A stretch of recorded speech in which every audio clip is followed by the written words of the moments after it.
माजरत के साथ थोड़ा बिज़ी हो गया था मैं। अभी हमें उठाने का वक्त नहीं आया है।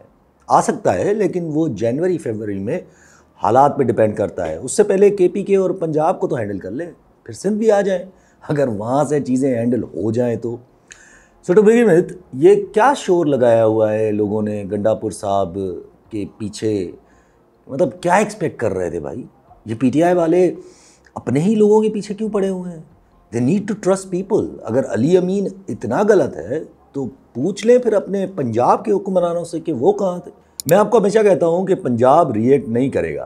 पंजाब सिर्फ वोट की हद तक रिएक्ट करता है। रोडों पे आके लड़ना पंजाब के लोगों की आदत नहीं है। प्रिविलेज लोग हैं ना, कभी ये वोट पे भी पहली बार रिएक्ट किया है। देखिए, कुछ बातें फैक्ट है और पावर पॉलिटिक्स में इनकलाब नहीं होता। इनकलाब जो है वो खून के अलावा नहीं होता है। अगर खूनी इनकलाब लाना है तो वो अलग बात है। वो तो आप गौर खान साहब को सुन ले, कह रहे थे कि अगर मैं इनकलाब को रोकूं जाकर तो लोग मुझे तिक्का बूटी कर देंगे।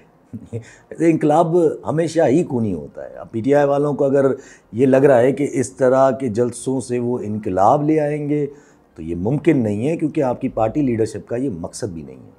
और जिनके खिलाफ आप इनकलाब लाने की बातें करेंगे, अगर वो ही मान जाएं तो फिर इनकलाब किस बात का है, राइट? इसलिए ठंड रखें, you guys are winning anyway. ये जो 2 दिन में हुआ है, it's a success and not otherwise. Is it just me? Or is it getting crazier out there?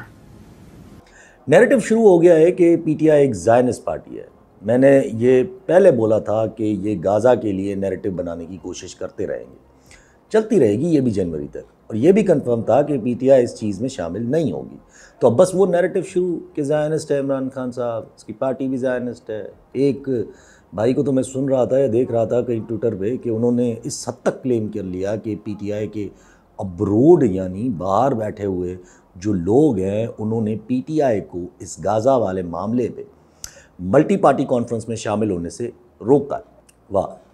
अरे भाई, आप क्या फजूल बातें कर रहे हो। अच्छा, क्या क्या किया आपने इस मल्टी पार्टी कॉन्फ्रेंस में? ये जो इस गाज़ा के हवाले से आपने कर ली, किसी ने ज़बरदस्ती बिठाया हुआ था, ऐसा लग रहा था। क्या असर पड़ेगा इस चीज़ का? आप आए थे ये फीड करने कि 2 स्टेट सोल्यूशन है, लेकिन मौलाना जमात इस्लामी इन्होंने तो आपके इस इसराइल के 2 स्टेट्स वाले सोल्यूशन को ही रिजेक्ट कर दिया। आप क्या दिखाना चाह रहे हैं कि बड़ी कोई इंटरनेशनल वैल्यू है आपकी या इस कॉन्फ्रेंस की? इस कॉन्फ्रेंस का मकसद सिर्फ 2 थे। एक कि पीटीआई को बाहर रखें और ये नैरेटिव बनाएं कि पीटीआई इसराइल के फेवर करने वाली जमात है, और दूसरा मकसद था कि मौलाना, नवाज, जरदारी, ये सबको एक साथ बिठा के एक तस्वीर खिंचवाई जाए ताकि पाकिस्तानियों को ये तासुर दिया जाए कि नथिंग इज़ रॉन्ग, ये सारे एक साथ बैठे हैं तो अब कुछ ना कुछ हल निकलेगा। ऐसा भी कुछ नहीं होना। ये क्या 80 की दिहाई की सियासत हो रही है यार। इन बाबुओं को वाकई अब रिटायर कर लेना चाहिए सियासत से। मतलब, do you really think international players में किसी एक को भी परवाह है कि पाकिस्तान का इस चीज़ पे स्टैंस क्या है? चले, अगर मकसद यही था कि सारी पार्टीज़ को एक साथ बिठा के एक स्टैंस लेना है तो वो तो मिला नहीं आपको। बाकी जिसको ये लग रहा है कि बड़ी कोई इंटरनेशनली इस कॉन्फ्रेंस पे नज़र थी, तो उनको बोलें कि आपकी इतनी अहमियत नहीं है, अपने आप को इतनी अहमियत ना दे, इस जंग में आपके लिए कुछ नहीं है फ़िलहाल। और ये मौलाना के साथ बिठा के जो सिग्नलिंग करना चाहते हैं, इसका भी कोई फ़ायदा नहीं है। मैंने क्यों बोला कोई फ़ायदा नहीं है, उस पर आता हूँ। पहले ज़रा इस गंडापुर साहब के एडवेंचर को क्लियर कर ले। अली अमीन साहब की मजबूरी है, ज़ाहिर है, वो बेचारे खुल के नहीं बता सकते कि वो गए कहाँ थे, लेकिन जहाँ भी थे फ़ायदे में ही गए। मगर ये जो पीटीआई वाले अवाम को बनाने की कोशिश कर रहे हैं ना कि गंडापुर साहब छुपे हुए थे और फिर अचानक से नमूदार हुए केपी असेंबली में, ये पीटीआई को ही मुश्किल में डाल देगा ये नैरेटिव, क्योंकि उनकी अवाम इतनी पागल नहीं है। मुझे नहीं फ़र्क पड़ता कि गंडापुर साहब गुम थे या नहीं, मुझे इतना कंफर्म है कि कोई गंडापुर साहब को ले गया था अपने साथ और कहीं एक रात जाके रहाया और फिर उनको कहा गया कि आप इधर ही बैठे हैं, बातचीत करते हैं, खान साहब से भी बात करवा लेते हैं, वगैरह वगैरह।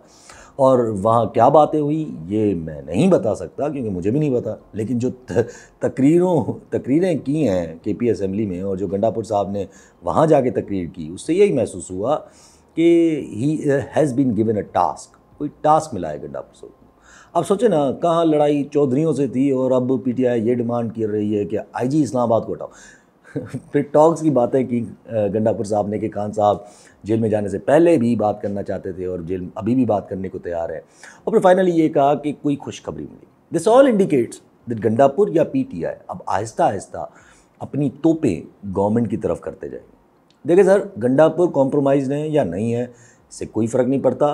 वो सीएम है एक सूबे के और सीएम पीटीआई के हैं, और बज़ाहिर इमरान खान साहब का ट्रस्ट है उन पे। तो एक चीज़ तो क्लियर है कि जो भी हो, he is playing the role of bridge between the party and establishment. उसकी पार्टी भी इस चीज़ से खफा नहीं है, there is nothing wrong in this too. लेकिन ज़ाहिर है गवर्नमेंट को ये सब जब नज़र आ रहा है या दिखाई दे रहा है तो गवर्नमेंट तो पैनिक में आएगी, और उनका पैनिक बढ़ता जा रहा है। वैसे गवर्नमेंट का पैनिक अपनी जगह, उस पर आते हैं। कादी साहब का पैनिक भी बढ़ता जा रहा है। कादी फाइज ईसा साहब अब चीखने पे आ गए, किसी और जजमेंट में रिमार्क्स दे रहे हैं कि अपने ही जजेस की क्लासेस लेने की बातें कर रहे हैं। वैसे जो कादी साहब के साथ हुआ है ना, वो किसी के साथ ना हो तो बेहतर है। हिज ऑल लेगेसी जो उन्होंने बनाई थी चीफ जस्टिस बनने से पहले, वो गई और उनको एक्सटेंशन भी नहीं मिली, जिसका मतलब बेचारे अपने ऊपर लगे दाग भी नहीं हटा सके। अगर टाइम मिलता तो शायद हटा देते। मेरा शुरू से ये मौक़िफ़ था कि जब अमेंडमेंट्स की सिर्फ बातें हुई थी कि काजी, उसी वक्त मैंने कहा था कि काजी साहब को एक्सटेंशन नहीं मिलेगी, जब अमेंडमेंट की सिर्फ बातें हुई थी। और अब फारूक एच नाइक साहब ने खुल के बोल दिया कि काजी साहब के जाने से पहले मंसूर अली शाह साहब की नोटिफिकेशन हो जाएगी। मैं आपको हमेशा कहता था कि जस्टिस मंसूर अली साहब की नोटिफिकेशन भी हो जाएगी, वो भी नहीं रोकेंगे, और अब बस कुछ दिनों की बात है, ये भी हो जाएगी, आप देख लीजिएगा। और मैं हमेशा कहता हूँ कि गवर्नमेंट जितना इस चीज़ को रोकेगी, पैनिक करेगी, उतना जल्दी कर जाएगी। अब ये पैनिक गवर्नमेंट खुद कर रही है या उनसे करवाया जा रहा है, दोनों ही सूरतों में नुकसान गवर्नमेंट का है और फ़ायदा इस्टेब्लिशमेंट का हो रहा है। केपीके हाउस को सील कर दिया भाई। केपीके हाउस क्या वफाक के बाप का है? वफाक बनता है सूबों से, और सूबे की प्रॉपर्टी को सील करने वाले आप होते कौन हो? वो भी कौन सील कर रहा है?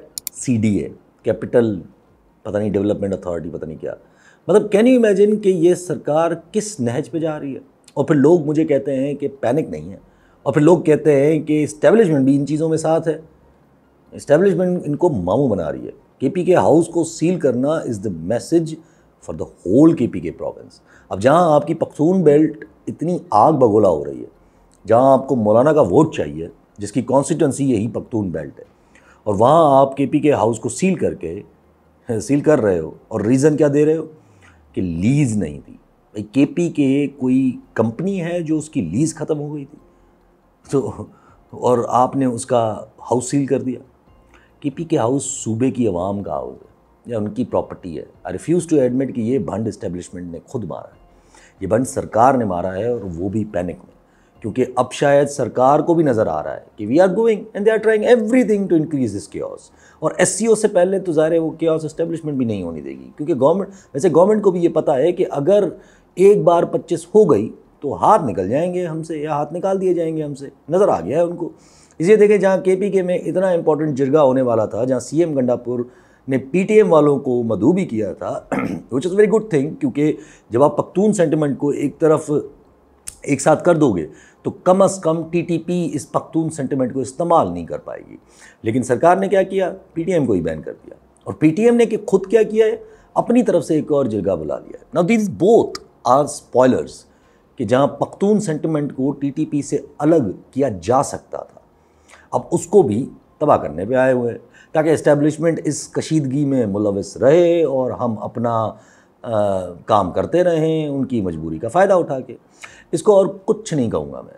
और जब सरकारें खुद ऐसे काम करती हैं या करें तो मतलब यही होता है कि इनको कुछ नहीं समझ आ रहा, बस हाथ पैर चला रहे हैं, अब जहाँ जिसको हाथ लगा। और मुझे ये भी नज़र आ रहा है कि जिस तरफ चीज़ें जा रही हैं, अनकरीब इस्टेब्लिशमेंट गवर्नमेंट का हाथ पकड़ के अपने आप को ही थप्पड़ मरवा देगी, ताकि रीज़न भी मिल जाए और गवर्नमेंट को शहादत भी। इतना तो ज़ाहिर हो गया है कि एससीओ से पहले तो कुछ नहीं होने देना है। ये मैंने लास्ट टाइम ही कहा था कि कुछ नहीं होगा, और मैं ये भी कहा था कि पीटीआई शुड नॉट स्टॉप, और पीटीआई कंटिन्यू करेगी, चाहे आपको लोग कुछ भी कहे। एससीओ से पहले नहीं करेगी, अब ज़ाहिर बाद में ही करेगी। फ़िलहाल जो मकसद था वो उन्होंने अचीव कर लिया कि अमेंडमेंट्स को मुलतवी करवाएं 17 तक, वो हो गई हैं। और अब 18 तारीख से पहले तक जस्टिस मंसूर अली शाह साहब की नोटिफिकेशन भी करनी पड़ेगी, प्रेशर आएगा, and if they don't they will create more problems for them. अब देखिए, आपके मुल्क के हालात ऐसे हैं कि अफ़गानिस्तान, ब्लडी अफ़गानिस्तान, जिसके अपने खाने के लाले हैं, जिस गवर्नमेंट की यानी टीटीए की अपने मुल्क में कोई लेजिटिमेसी नहीं है, वो गवर्नमेंट अब पाकिस्तान पे तंज कर रही है कि पाकिस्तान में गवर्नमेंट और अपोजिशन पॉलिटिकल पार्टीज़ के बीच में कशीदगी इतनी बढ़ गई है कि जो शायद रीजनल पीस का मसला करे। कैन यू इमेजिन कि ये एक वो मुल्क जो प्रॉब्ली सिर्फ गन फॉर हायर बन के अपनी लेजिटिमेसी कायम करेगा फॉर द टाइम बीइंग, यानी अफगानिस्तान, वो मुल्क आपकी इंटरनल पॉलिटिकल सिचुएशन पे तबसरा कर रहे हैं। सोचिए इंटरनेशनल क्या पिक्चर जा रही होगी कि अफगानिस्तान जैसा मुल्क भी पाकिस्तान के इंटरनल कॉन्फ्लिक्ट्स पे तबसरा कर रहा है। शर्म आनी चाहिए हमें। खैर, हमारी फॉरेन ऑफिस ने जवाब तो दिए हैं, लेकिन इन जवाबों का क्या फ़ायदा है सर जी? आपने खुद मौका दिया है बोलने का उनको, तो वो तो बोलेंगे। और बोल क्यों रहे हैं? बिकॉज अफ़गानिस्तान को भी समझ आ रहा है कि वो इम्पॉर्टेंट हो रहे हैं। मैंने लास्ट टाइम ही कहा था कि रशिया तैयारी में है कि ये जंग लगे और मैं ईरान को सपोर्ट करूं, क्योंकि उसको पता है कि इस जंग से फ़ायदा ये होगा कि अमेरिका का यूक्रेन से ध्यान हट जाएगा, यूक्रेन को भूलना पड़ जाएगा। और मैंने ये भी बहुत पहले से ही कहा हुआ है कि रशिया को रूट चाहिए, तो जिसकी वजह से हमारे पास चाइनीज़ आर्मी चीफ भी आए थे, फिर Russian foreign minister, deputy prime minister शायद आए थे, ये सब भी आए थे। और अब जब पाकिस्तान ने ना कर दी है और बिल्कुल यकीन दहाई करवाई है कि वो इस जंग में किसी का हिस्सा नहीं बनेगा, क्योंकि ये जंग अमेरिका भी नहीं चाह रहा है फॉर द मोमेंट। इसलिए ये IMF की एक किस्त भी मिल गई है आपको, और सऊदी की इन्वेस्टमेंट की भी बातें हो रही हैं पाकिस्तान में। लेकिन मसला ये है कि अमेरिका को फ़िलहाल जंग नहीं चाहिए जब तक बाइडेन है, और बाइडेन सिर्फ 20 जनवरी तक है। अब रूट पाकिस्तान ने तो मना कर दिया, तो दूसरा ऑप्शन अफगानिस्तान रह जाता है। इसलिए रशिया ने पहले TTA को टेररिस्ट लिस्ट से निकाला, फिर TTA के फॉरेन मिनिस्टर को रशिया बुला के टॉक्स करवाए, और हमारे पास क्या हो रहा है? 2 चाइनीज़ फिर मारे गए कराची में। अब कहा जा रहा है कि ये दोनों इंजीनियर्स IPPs की तरफ से आए थे टर्म्स को रीनिगोशिएट करने। मतलब अब ये बहाना भी आ गया कि IPPs से टर्म रीनिगोशिएट नहीं हो सकते क्योंकि ज़ाहिर टेररिस्ट अटैक हो गया। लेकिन अगर ऐसा है भी तो सोचे कि अटैक किया BLA ने, और BLA को तोड़ सकती है मारंग बलोच, जिसको टाइम्स ने 100 मोस्ट इन्फ्लुएंशियल पीपल में भी ऐड किया है। लेकिन आप उसको बाहर जाने से रोक रहे हो, आप उसको टेररिस्ट बोल रहे हो। फिर जो TTP आपके KPK में पख्तून एलिमेंट को यूज़ कर रही है, वहीं आप PTM जो नेशनलिस्ट हो के TTP के पख्तून एलिमेंट को दहशतगर्दी से अलग कर सकती है, आप उसको बैन कर देते हो।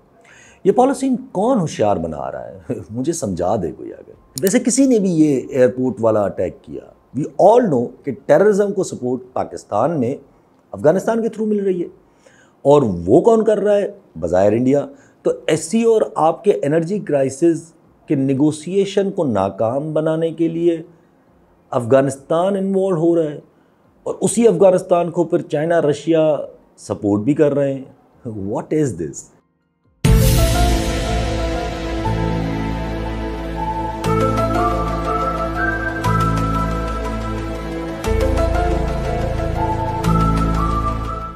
मुझे तो डर है कि ये SCO इजलास ही ना मुलतवी हो जाए, और जो ये ख़बरें हैं कि चाइनीज़ प्राइम मिनिस्टर आएंगे, वो पाकिस्तान के एनर्जी के मद में दिए गए 15 अरब डॉलर्स का रोल ओवर देंगे, तो मुझे इन चीज़ों पे भी शक हो रहा है। क्योंकि जब बिशाम में चाइनीज़ पे अटैक हुआ था तो चाइना ने शदीद रिएक्ट किया था, पाकिस्तान आए थे और सिक्योरिटी का कहा था, और अब वो कैसे रिएक्ट करेंगे ये अभी देखना है। एक तरफ अफ़गानिस्तान से ताल्लुक़ बनाना, दूसरी तरफ ये धमाके होना। अब पाकिस्तान अमेरिका की तरफ देखता है तो सऊदी अरब के थ्रू कुछ ना कुछ पाकिस्तान को देने की बात आ जाती है, और फिर ये खबरें चला रहे हैं कि सऊदी अरब ने $2 बिलियन के एग्रीमेंट किए। किस चीज़ के, ये भी बता दे। बाकी अगर ये सिर्फ MOU साइन किए हैं तो उसकी कोई वैल्यू नहीं है, सिर्फ लॉलीपॉप है। और तब तक जब तक इनको अपना स्टेटस को बचाने के लिए रास्ता मिल जाए, मुझे डर है कि कुछ देर ना हो जाए। क्योंकि अगर ये जंग लगी तो इंडिया को न्यूट्रलाइज़ किए बगैर पाकिस्तान ना कभी सपोर्ट कर पाएगा ईरान को, और ना ही कभी अगेंस्ट जा पाएगा ईरान के, और ना ही पाकिस्तान न्यूट्रल रह पाएगा। वैसे अगेंस्ट जाना तो सुसाइड होगा, उस पर मैं आता हूँ, लेकिन I have maintained my position कि पाकिस्तान इस जंग में न्यूट्रल रहना चाहता है। और अगर न्यूट्रल रहना है तो अपना उल्लू सीधा करो। इस वीक सिस्टम के साथ तो आप न्यूट्रल नहीं रह सकते। So the point is, middle east में अमेरिका को जंग नहीं चाहिए और पाकिस्तान कोई ऐसी वजह नहीं बनना चाह रहा जहां पाकिस्तान इस जंग का इजाफा हो। लेकिन रशिया तो रुकेगा नहीं और वो अफगानिस्तान से ताल्लुकात बढ़ाता जाएगा, जो कि पाकिस्तान के लिए एक और मसला होता जाएगा, क्योंकि इंडिया अभी तक पूरी तरह अमेरिकन लॉबी में नहीं है। तो इंडिया तो अपना काम करता रहेगा, स्पेशली जब इंडिया को ये नज़र आएगा कि पाकिस्तान इंटरनली बहुत वीक है और अमेरिका से आप सपोर्ट ले नहीं सकते क्योंकि वो खुद तैयार नहीं है इस जंग में जाने को। बाइडेन को आप सुन लें, वो तैयार नहीं है।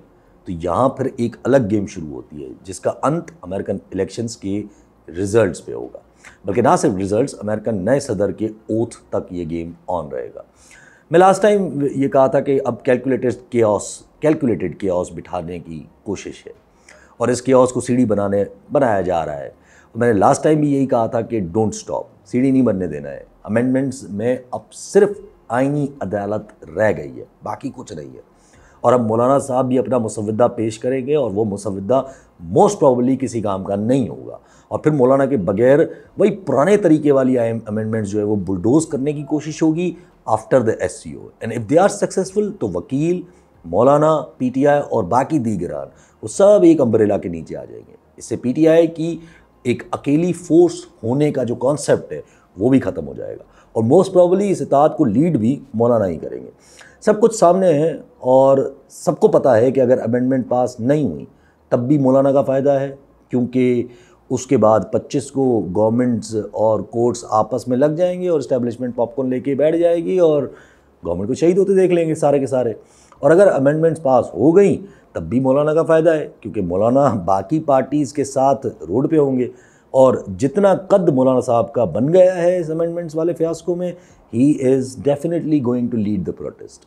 और अगर PTI मौलाना से अलग करेगी या रहेगी तो गवर्नमेंट मजबूत होती जाएगी। और ये बात अगर मौलाना और PTI को समझ नहीं आएगी तो इस्टेब्लिशमेंट समझा देगी कि भाई ऐसा कर लो, साथ मिल जाओ।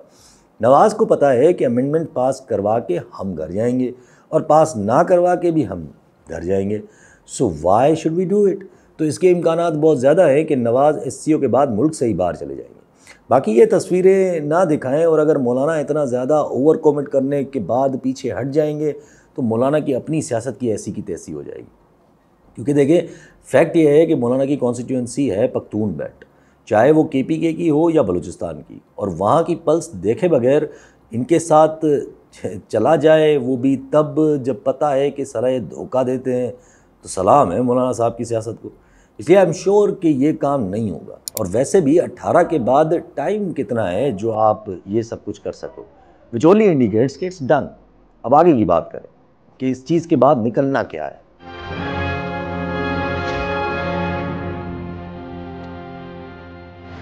I am inevitable.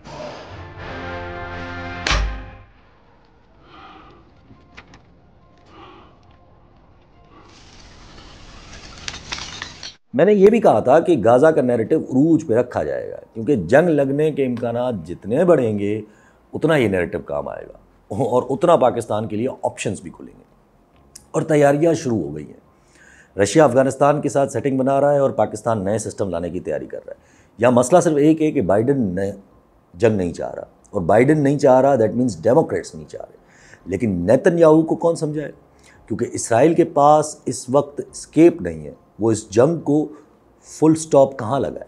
अब अगर नेतन्याहू को अल्लाह हाफिज़ करवाने में अमेरिका कामयाब हो जाता है तो फिर तो जंग ही तेल लेने, और अगर बाइडन ये काम नहीं कर पाया तो अमेरिकन इस्टेब्लिशमेंट की ये ज़रूरत बन जाएगी कि वो कमला हैरिस को जिताएं, क्योंकि वो डेमोक्रेट्स की जो लाइन है उसको टो करेगी, विच मीन्स वो इस जंग को आगे नहीं बढ़ने देगी। But what if the Trump wins? अब यहाँ इंटरेस्टिंग है। फॉर इंस्टेंस ट्रम्प जीता है तो अक्सर लोगों को जहन में आएगा कि ट्रम्प यानी इमरान खान साहब को favour. Yes, you are right, मगर थोड़ा सा ट्विस्ट है इसमें। खान साहब को फेवर तो अभी ऑक्सफोर्ड की लिस्ट आने के बाद ही प्रॉब्ली शायद मिल जाए। ट्रम्प से इस चीज़ का कनेक्शन नहीं, किसी और चीज़ का है। प्रॉब्लम ये है कि अगर ट्रम्प आया और तब तक नेतन्याहू या ये जंग बरकरार रही तो ट्रम्प ने इसराइल के साथ मिल के ईरान पर चढ़ जाना, क्योंकि वो क्लियर बोल चुका है कि उसके ऊपर अटैक्स ईरान ने करवाए हैं और ट्रंप मिडिल ईस्ट में जंग इसलिए भी बढ़ाएगा क्योंकि उसको यूक्रेन में जंग की परवाह नहीं है, और रशिया को फ़ायदा देना ट्रंप के लिए कोई नई बात नहीं है। मैं हमेशा कहता हूं कि पाकिस्तान ऑप्ट आउट करने की कोशिश तो करेगा इस जंग में, लेकिन it all depends on two things. Whether Pakistan में हालात अमेंडमेंट पास होने के बाद किसी गैर आइनी सिस्टम की तरफ जाएंगे, which will be a biggest mistake considering कि ये अजम्पशन है कि ट्रंप जंग करेगा। लेकिन ट्रंप इज़ टोटली अनप्रिडिक्टेबल। हो सकता है वो जंग ना करे, या हो सकता है आप जो उस वक्त सिस्टम लेके सामने खड़े हो उसको एक्सेप्ट ना करे, तो फिर क्या। और अगर इस एजम्पशन पे गैर आइनी सिस्टम लाने का इरादा है तो आपसे बड़ा बेवकूफ़ कोई नहीं है। इसलिए कहता हूँ कि खुद नहीं आएंगे, ये सिर्फ बहू है। So this leaves Pakistan and establishment only one option, not two, इधर कीप देमसेल्फ स्ट्रॉन्ग और लेट खान कम, फिर उसके अंदर अपने लोग इन्फ्यूज़ कर दिया जाए और कुछ टाइम के लिए पीछे रहा जाए। आप देखें मोहम्मद अली दुरानी साहब कैसे चिपके हुए हैं पीटीआई के साथ और कहीं हिलने को तैयार नहीं। हम सब जानते हैं मोहम्मद अली दुरानी साहब का ताल्लुक किसके साथ है, क्योंकि अब फवाद चौधरी जैसे लोग तो एक्सपोज हो चुके हैं, तो नए लोग इन्फ्यूज़ किए जाएंगे और फिर जंग में ना जाके न्यूट्रल रह के हालात को बर्दाश्त किया जाए, क्योंकि ट्रंप को जवाब देना या जवाब खान साहब भी दे सकता है, शहबाज शरीफ में वो दम ही नहीं है। और मुझे शक है कि आखिर तक हार मारने का मूड नहीं है, क्योंकि ट्रंप अनप्रेडिक्टेबल है, हो सकता है वो खान को सपोर्ट ना करे। इसलिए फिर भी कोशिश करेंगे ये लोग कि कुछ ऐसा किया जाए कि आगे से अगर ट्रंप आ भी जाए तो उसको इमरान खान साहब से डरा के अपने मकासद अचीव किए जाए, क्योंकि Khan will never out for war. और अगर ट्रंप डेस्परेट है तो अमेरिकन एस्टेब्लिशमेंट जब डेस्परेट होती है तो हमारे पास सब कुछ ही हो जाता है, इवन इफ खान साहब कितने भी मकबूल हो। इन एनी केस अगर सरकार अमेंडमेंट पास कराने में नाकाम हुई तो कोर्ट्स ने इनको शहीद कर देना है, और अगर अमेंडमेंट्स पास की तब भी शहीद होंगे, और इस बार इस्टेब्लिशमेंट खुद करेगी, क्योंकि एहतजाज, हल्ला गुल्ला, कोर्ट्स में अंदर रिवॉल्ट, ये सब वजह बनेंगे। उसके बाद आइनी सिस्टम आता है या गैर आइनी, नज़र सिर्फ जनवरी की 20 तारीख तक होगी कि वहाँ से क्या पॉलिसी टो होती है। हमारी नज़र भी वहीं पे होगी, लेकिन दूर की। करीब की नज़र मेरी इलेक्शन कमीशन ऑफ पाकिस्तान पे होगी कि वो इस स्पीकर नेशनल असेंबली के खत के बाद सीट्स देता है कि नहीं। अगर दे दी तो कैस्केडिंग ऑफ एरर्स शुरू हो जाएंगे।